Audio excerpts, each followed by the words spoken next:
పల్లీలు, బఠానీలు, వాల్నట్స్ అండి. నైట్ నానబెట్టాను.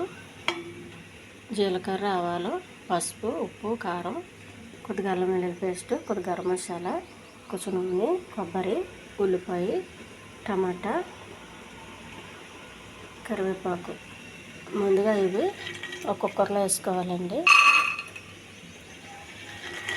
వాల్నట్స్ అన్నీ కుక్కర్లో వేసుకొని కుక్కర్లో కొంచెం వాటర్ వేసుకోవాలండి.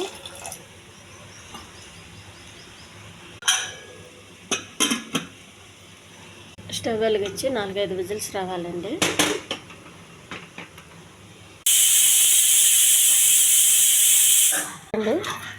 కొద్దిగా జీలకర్ర, కొన్ని ఉల్లిపాయలు, కొద్దిగా టమాటా ఇవి పేస్ట్ చేయాలి.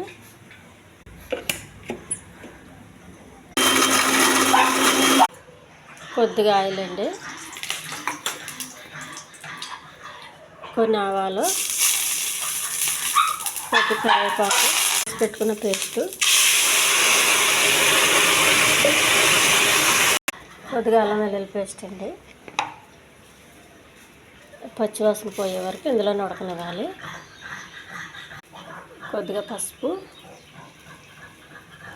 కొంచెం ఉప్పు, కొద్దిగా కారం. కారం వేయాలంటేనే భయం వేసి చాలా కారం ఉందండి. చిన్నపిల్లలకి చాలా ఇబ్బంది అయిపోతుంది. కొద్దిగా గరం మసాలా, మనం బఠానీ, వాల్నట్స్ అండి, అవి కూడా ఇందులో వేసేయాలి.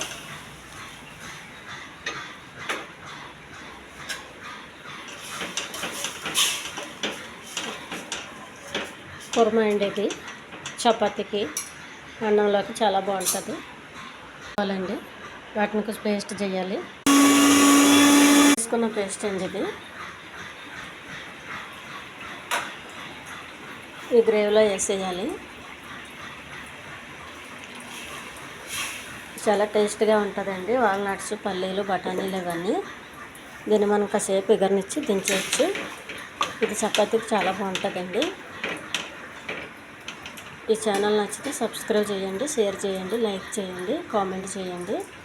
చాలా హెల్దీ కుర్మా అండి ఇది.